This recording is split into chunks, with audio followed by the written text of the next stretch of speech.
जी एक और छोटा सा हमारे पास रिजल्ट है। हमें इसमें गिवन ये है कि सी और बी का जीसीडी 1 है, यानी सी और बी जो हैं ये कोप्राइम हैं, और हमने प्रूव करना है कि ए सी और बी का जीसीडी जो है वो ए और बी की जीसीडी के बराबर है। कुछ वैसा ही काम है जैसे पिछले क्वेश्चन में था, कुछ मिलता जुलता छोटा सा रिजल्ट है ये भी हमारे पास। चलिए जी स्टार्ट करते हैं। सिंस सी और बी का जीसीडी चूंकि 1 है, इट मीन्स कि सी और बी का एक लीनियर कॉम्बिनेशन आपको मिल जाएगा जो कि किसके बराबर होगा जी, 1 के बराबर होगा। यानी आप कह सकते हैं कि C X plus B Y is equal to 1। तो आप इसको इक्वेशन 1 का नाम दे दें, और उसके बाद हमने ये प्रूव करना है कि इसका जीसीडी यानी ये जीसीडी इस जीसीडी के बराबर है। इसमें मुझे लेट करना पड़ेगा कि ए और बी का जीसीडी जो है ना वो क्या है, डी है। तो लेट किया कि D is equal to the GCD of A and B. Okay, अगर आपने ये बात लेट की है तो क्या मतलब होगा इसका, डी को डेफिनेटली जो जीसीडी होता है वो लीनियर कॉम्बिनेशन होता है, बल्कि स्मॉलेस्ट पॉजिटिव लीनियर कॉम्बिनेशन होता है। यही बात हमने ऊपर यूज़ की थी, यही बात मैं यहाँ यूज़ करने जा रहा हूँ कि D can be written as a linear combination of A and B. यहाँ पर मैंने चूंकि एक्स और वाई पहले यूज़ कर ली हूँ मैं यहाँ पर, इसलिए मैं x1 और y1 यूज़ कर रहा हूँ। For some x1 y1 belongs to z, हमारे पास d को लिखा जा सकता है a x1 के साथ cx plus B Y plus ये b y1 as it is. मैंने क्या किया, आपको लग रहा होगा कि मैंने ax1 था ये d के साथ, यहाँ पर ax1 था, मैंने ये इतना बड़ा नंबर यहाँ पुट कर दिया। यार ये कोई बड़ा नंबर नहीं है, ये कोई बड़ा इंटीजर नहीं है, ये 1 के बराबर है।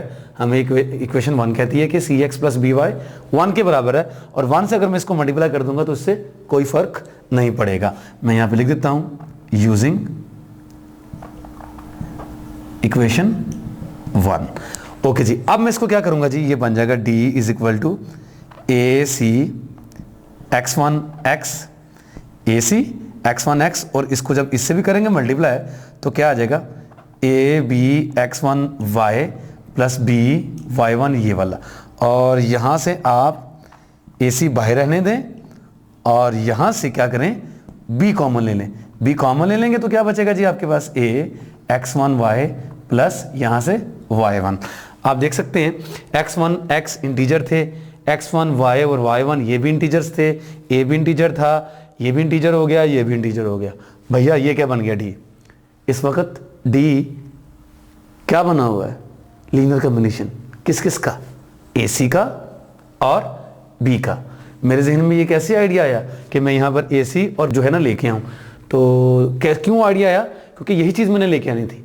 मैंने इसका जीसीडी डी के बराबर यानी ए और बी के जीसीडी के बराबर साबित करना था। इसमें ए सी और बी मौजूद था, तो यहाँ पर देखें ए सी आ गया, यहाँ बी आ गया, डी बन गया एक लीनियर कॉम्बिनेशन किसका, ए सी और बी का। हम ये बात जानते हैं कि जब दो इंटीजरों का लीनियर कॉम्बिनेशन फर्ज कर लें m है, तो फिर क्या होगा भला, उन दो इंटीजरों का लीनियर जो जीसीडी होता है वो m को क्या करेगा, डिवाइड करेगा। यानी सीधी सी बात है, जो जीसीडी होता है दो नंबरों का वो उन दोनों नंबरों के किसी भी लीनियर कॉम्बिनेशन को डिवाइड करता है।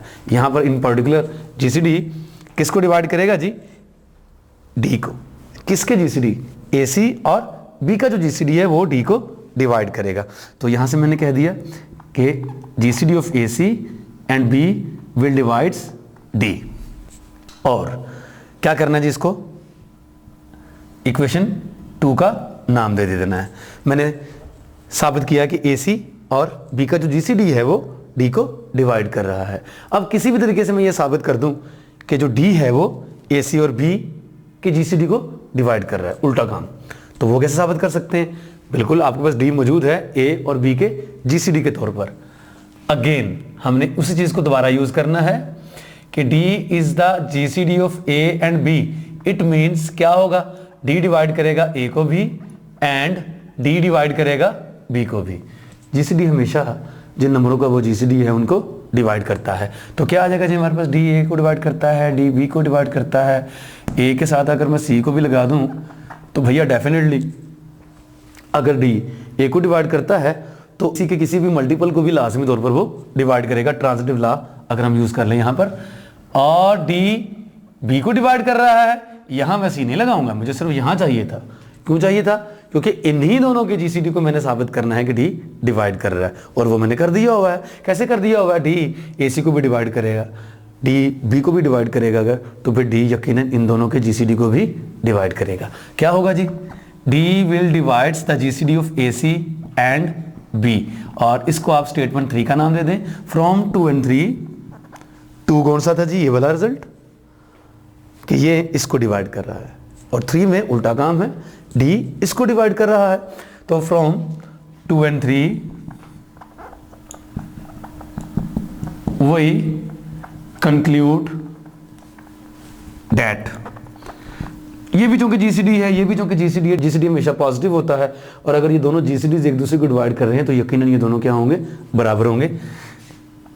D is equal to A C and B का जीसीडी, और डी जो कि जीसीडी था ए और बी का, तो लिहाजा ए सी और बी का जीसीडी साबित हो गया ए और बी के जीसीडी के बराबर है, और यही बात हमने साबित करनी थी जी। एक और छोटा सा हमारे पास रिजल्ट है, हमें 3 बातें गिवन है। पहली बात हमें यह गिवन है कि बी ए को डिवाइड करता है, दूसरी बात सी भी ए को डिवाइड करता है, तीसरी बात बी और सी का जीसीडी क्या है? 1 के बराबर है, यानी ये दोनों को प्राइम्स हैं। और हमने प्रूव क्या करना है? ये चीज हमने प्रूव करनी है कि बी और सी इन दोनों का जो प्रोडक्ट है वो भी डिवाइड करता है ए को। अच्छा रिजल्ट है ये भी। और फिर हमने एक एग्जाम्पल भी देनी है, काउंटर एग्जाम्पल देनी है कि अगर बी और सी का जीसीडी 1 नहीं है, यानी ये को प्राइम नहीं है, तो फिर ये रिजल्ट ट्रू नहीं होता। यानी अगर ये को प्राइम नहीं है तो फिर चाहे बी ए को डिवाइड कर रहा है और सी ए को डिवाइड कर रहा है, तो इन दोनों का जो प्रोडक्ट है वो ए को डिवाइड कर भी सकता है और नहीं भी कर सकता। हमने एक काउंटर एग्जाम्पल देनी है, कोई ऐसी एग्जाम्पल जिसमें ये डिवाइड उसको ना करे। चलिए जी, इस क्वेश्चन के 2 पार्ट्स हैं। पहले पार्ट में हमने एक चीज़ प्रूव करनी है और दूसरे पार्ट में हमने एक काउंटर एग्जाम्पल देनी है। तो हम पहले जो प्रूव करने वाला पार्ट, यानी पहला जो पार्ट है वो उसको कर लेते हैं, काउंटर एग्जाम्पल बाद में देते हैं जी। तो सबसे पहले जब हम प्रूफ स्टार्ट करते हैं अपना, हमें गिवन है 3 बातें। हमें पहली बात ये गिवन है कि बी करता है डिवाइड किसको? ए को। क्या मतलब इस बात का? बी ए को कब डिवाइड कर सकता है? जब ए के हम फैक्टर बना सके, जिनमें से एक फैक्टर क्या हो? जिनमें से एक फैक्टर बी हो और दूसरा फैक्टर कोई इंटीजर हो। तो डेफिनेटली अगर ये बात हमें गिवन है तो भैया ए के फैक्टर बनेंगे, और इस तरीके से बनेंगे कि एक फैक्टर बी होगा और दूसरा फैक्टर कोई यकीनन इंटीजर होगा। तो इसको मैं K1 नाम दे देता हूँ। दूसरी बात हमें यह गिवन है कि C डिवाइड करता है किसको?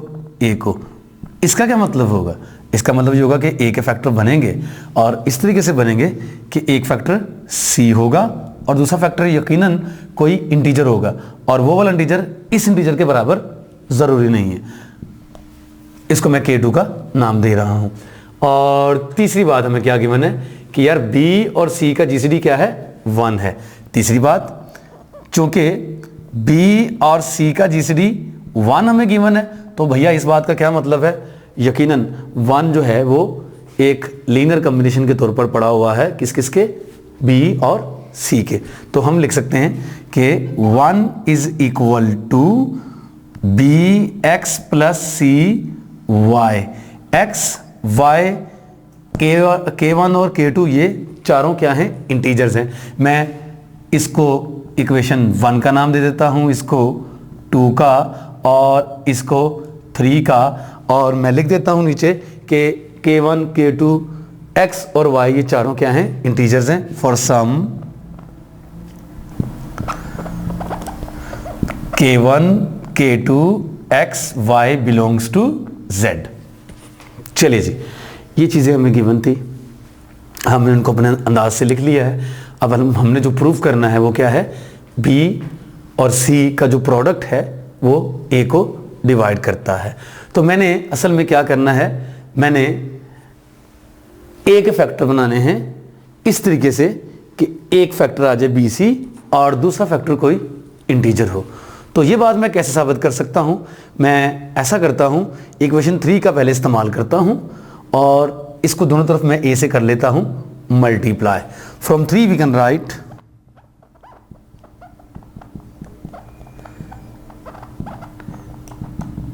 इसी चीज़ को आप दोनों तरफ ए से कर लें मल्टीप्लाई। आपके जहन में एक क्वेश्चन पैदा होगा, यार क्यों, हमने क्यों किया आखिर ए से दोनों तरफ मल्टीप्लाई।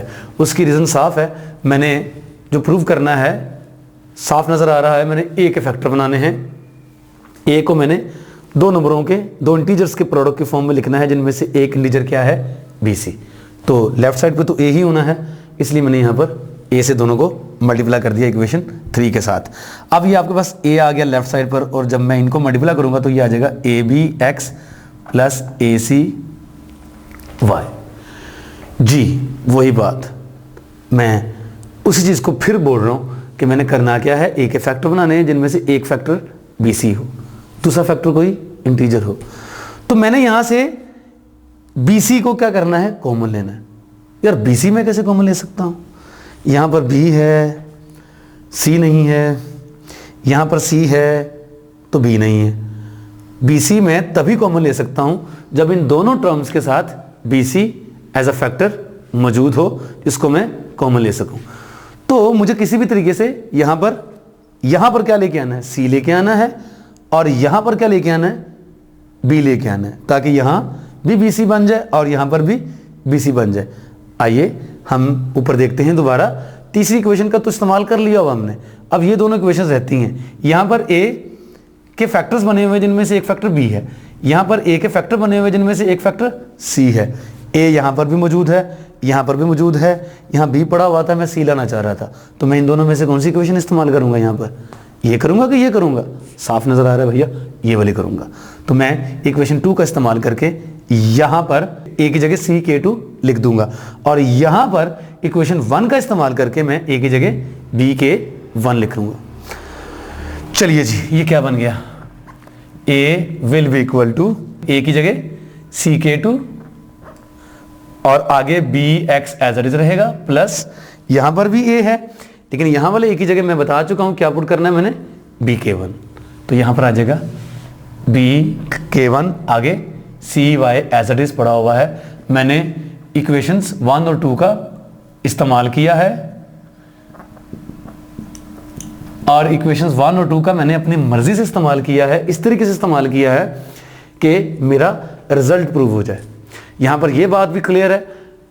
अब देख सकते हैं कि सही चीज का इस्तेमाल कर लेना हर वक्त हमारे हक में नहीं होता, यानी सही चीज का सही मौके पे इंतखाब करना होता है हमने। यानी मैं ए की जगह सी यहां पर भी लेके आ सकता था, ए की जगह बी यहां पर भी लेके आ सकता था, इक्वेशन 1 और 2 का इस्तेमाल करना था मैंने। लेकिन यहां पर अगर मैं इक्वेशन 1 का और यहां पर इक्वेशन 2 का इस्तेमाल करता तो यहां पर ए स्क्वायर बन जाता, यहां पर सी स्क्वायर बन जाता, बी सी ना बनता। मैंने यहां पर बी का स्क्वायर बन जाता, यहां पर सी का स्क्वायर बन जाता, बी सी प्रोडक्ट के तौर पर ना आता। तो मैंने जो प्रूव करना था उसके अकॉर्डिंगली हमने चलना होता है। तो अब देख सकते हैं आप बी सी कॉमन आ रहा है, ले लें कॉमन बी सी को, यहां से बचेगा k2x प्लस यहां से बचेगा जी k1y।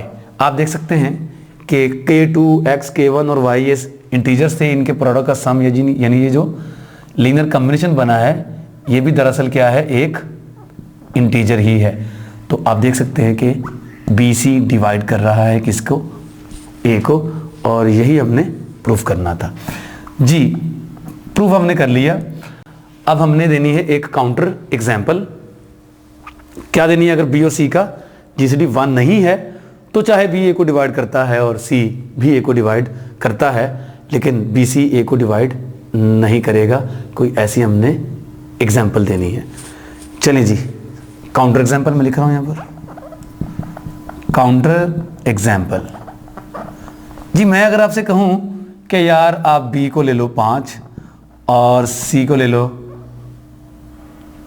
10 ले लो, और ए को क्या लेना है वो हम अभी डिसाइड कर लेते हैं क्या लेना है ए को।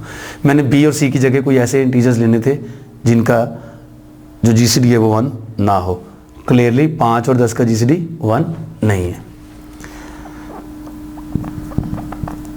लिख लें आप इस बात को, बी और सी का जीसीडी 5 और 10 का जीसीडी 5 है, 1 नहीं है। तो मैंने ऐसे दो इंटीजर्स बी और सी ले लिए। तो अब मैं ए को क्या लूंगा, मैं ए को लेते वक्त थोड़ा सा सोचूंगा कि ए वो नंबर होना चाहिए जिसको 5 भी डिवाइड करे, जिसको 10 भी डिवाइड करे, लेकिन इन दोनों का जो प्रोडक्ट है वो ए को डिवाइड ना करे। तो बड़ा आसान काम है जी, 20 ले लें। ए को अगर आपने 20 ले लिया है तो आप देख सकते हैं कि 5 20 को डिवाइड करता है, 10 भी 20 को डिवाइड करता है, डेट इज बी भी ए को डिवाइड कर रहा है, सी भी ए को डिवाइड कर रहा है, बी और सी का जीसीडी 1 नहीं है, 5 है, एंड इनका जो प्रोडक्ट है बी और सी का वो क्या बनेगा, 5 और 10 का प्रोडक्ट आपको पता है 50 होता है, और ये डिवाइड 20 को नहीं करता, यानी ए को डिवाइड नहीं करता। That is the product B C divide नहीं कर रहा किसको, ए को। चलिए जी, एग्जाम्पल भी हमने दे दी, काउंटर एग्जाम्पल। लेकिन हो सकता है कि आपके जहन में ये बात आइडिया है, आपको बहुत सारी एग्जाम्पल्स भी मिले हैं ऐसी जिनमें बी और सी का जीसीडी 1 नहीं होगा, बी और सी दोनों ए को डिवाइड करेंगे, लेकिन बी और सी का प्रोडक्ट भी ए को डिवाइड करेगा। आपको ऐसी एग्जाम्पल्स भी मिल जाएंगी, लेकिन उसका मतलब ये नहीं होगा कि हमने जो प्रूव करना था वो गलत हो गया, ये रिजल्ट ही गलत हो गया, इसका मतलब ये हरगिज़ नहीं होगा। काउंटर एग्जाम्पल देने का मतलब ये होता है कि कोई ऐसी एग्जाम्पल मिल जाए जिसमें ये चीज़ होल्ड नहीं कर रही, वो हमने दे दी एग्जाम्पल। अब ऐसी एग्जाम्पल्स भी हमें मिल सकती हैं जिनमें ये चीज़ होल्ड करे, लेकिन काउंटर एग्जाम्पल देने का मतलब ये होता है जो हमने कर दिया होगा। ढूंढ के कोई ऐसी एग्जाम्पल जिनमें ये चीज़ होल्ड नहीं कर रही।